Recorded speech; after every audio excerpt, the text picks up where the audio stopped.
Das hier sind die 6 größten Fehler, die du auf jeden Fall vermeiden solltest, wenn du dir einen neuen Fernseher kaufen möchtest.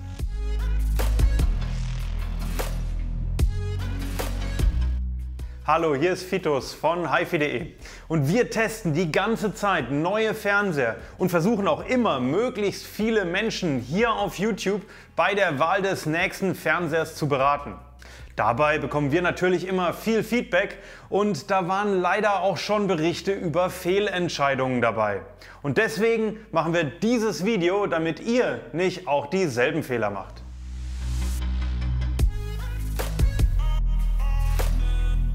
Vielleicht fange ich so rum an. Es hat sich im Nachhinein eigentlich noch nie jemand beschwert, dass der neue dann zu groß war. Wirklich, die heutigen 4K-Fernseher können deutlich größer sein, ohne dass man deren Schwächen erkennt, als das vielleicht noch vor ein paar Jahren der Fall war. Wenn ihr euch nicht sicher seid, welches die ideale Größe für euer Zimmer ist, dann kann euch diese Formel eine gute Orientierung geben. Messt den Abstand von da, wo ihr sitzt, bis zum Bildschirm in Zentimetern und teilt diese Zahl einfach durch 4. Damit habt ihr die Bildschirmdiagonale des Fernsehers in Zoll. Für einen Abstand von 2,70 Meter heißt das konkret 65 Zoll, damit der Fernseher schön groß, aber auch noch nicht übermächtig ist. Bei gut 3 Metern Abstand wären es übrigens schon 77 Zoll. Das entspricht dann einem Blickwinkel von ca. 30 Grad zwischen dem rechten und dem linken Bildschirmrand, was ich sogar eher als Mittelwert bezeichnen würde. Ja, man kann auch noch eine Größe größer nehmen. Der limitierende Faktor ist da, denke ich, nur irgendwann immer das Budget. Denn natürlich ergibt es auch keinen Sinn, einen schlechten Fernseher in einer großen Größe zu kaufen, wenn auch ein viel besserer kleiner TV drin gewesen wäre. Zum Glück gibt es Fernseher von 55 bis 77 Zoll öfters zu sehr attraktiven Preisen.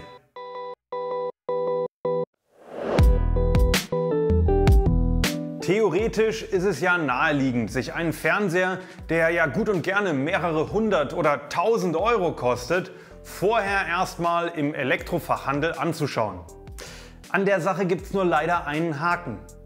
Denn meistens läuft Demomaterial in speziellen Kaufhaus-Bildmodi, die viel dynamischer und bunter sind als eigentlich sinnvoll. Genauso werden Fernseher oft falsch eingestellt. Oder es werden die falschen Sachen angezeigt. Oder, und das ist mittlerweile in nahezu allen großen Läden der Fall, es werden auf Fernsehern von einem Hersteller tolle Bilder in High Dynamic Range angezeigt und auf den Fernsehern der anderen Hersteller läuft nur Werbung in mieser Qualität.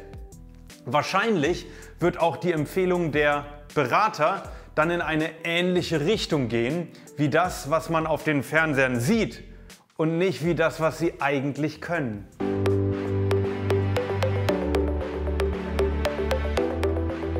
Als Standard gilt heute 4K. Also eigentlich die Ultra HD Auflösung mit 3840 x 2160 Pixeln. Also 4-mal so vielen wie bei Full HD. 8K hätte wiederum 4-mal so viele Pixel wie 4K. Wäre also nochmal besser, oder? Also theoretisch schon, aber praktisch nicht wirklich. Denn als erstes muss man schon sehr nahe vor einem 8K-Fernseher sitzen, damit man überhaupt einen Mehrwert sieht.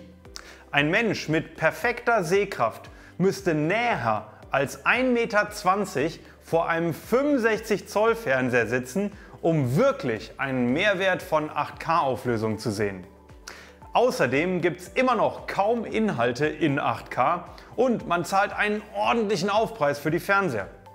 Beim Fernsehen und Streamingdiensten wie Netflix und Co. ist 4K immer noch das Maximum. Man hat also in der Regel mehr von einem besseren, größeren oder zumindest günstigeren 4K-Fernseher.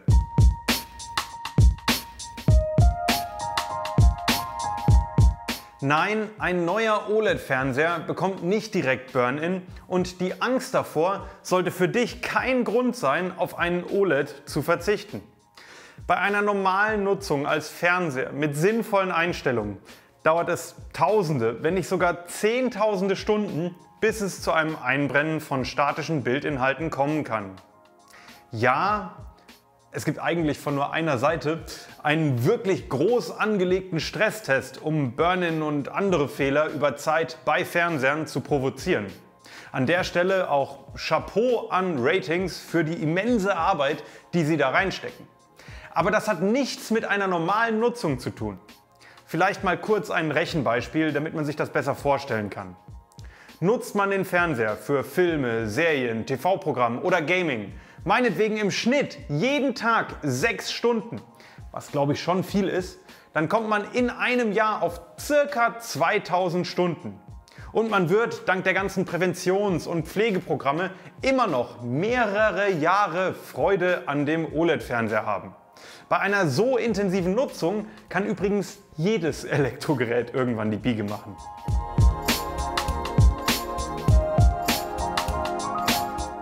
Dein nächster Fernseher braucht nicht alle Features, sondern nur die, die du auch wirklich nutzt.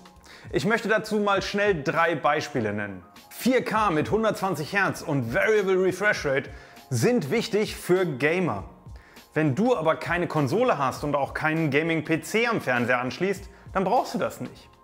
Also 120 Hz kann noch einen Mehrwert bei sehr schnellen Bewegungen haben, also bei Sport- oder Actionfilmen, aber HDMI 2.1 mit Variable Refresh Rate braucht man echt nur zum Gaming. Wenn du tatsächlich gern Fernsehsender schaust, dann können Twin-Tuner, Aufnahmefunktion und Timeshift wirklich wichtig für dich sein. Bist du aber nur am Streamen oder schaust die Sender über die Mediatheken, dann sind auch diese Features für dich egal. Und auch wenn es sich einfach anhört, wird auch beim Sound manchmal auf das Falsche geschaut. Denn wenn du keine externe Anlage oder wirklich ordentliche Soundbar hast, dann muss der TV beispielsweise auch kein DTS:X oder Dolby Atmos unterstützen.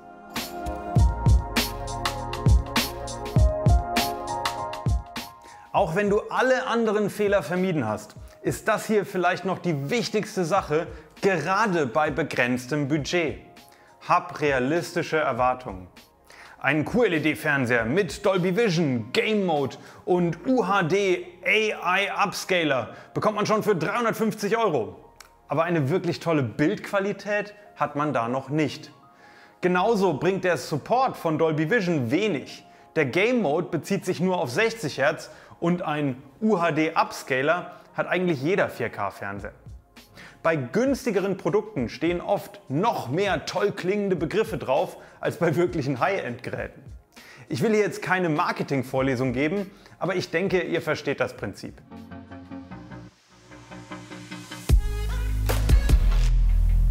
Wenn ihr also auf der Suche nach dem richtigen Fernseher seid, dann überlegt euch erst, was ihr haben wollt.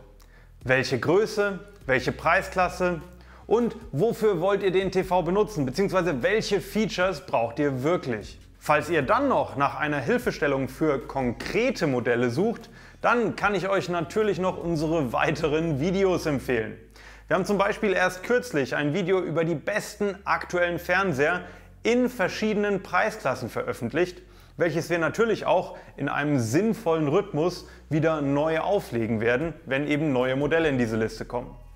Genauso findet ihr ganz viele weitere Reviews, Vergleiche und Erklärungen hier bei uns.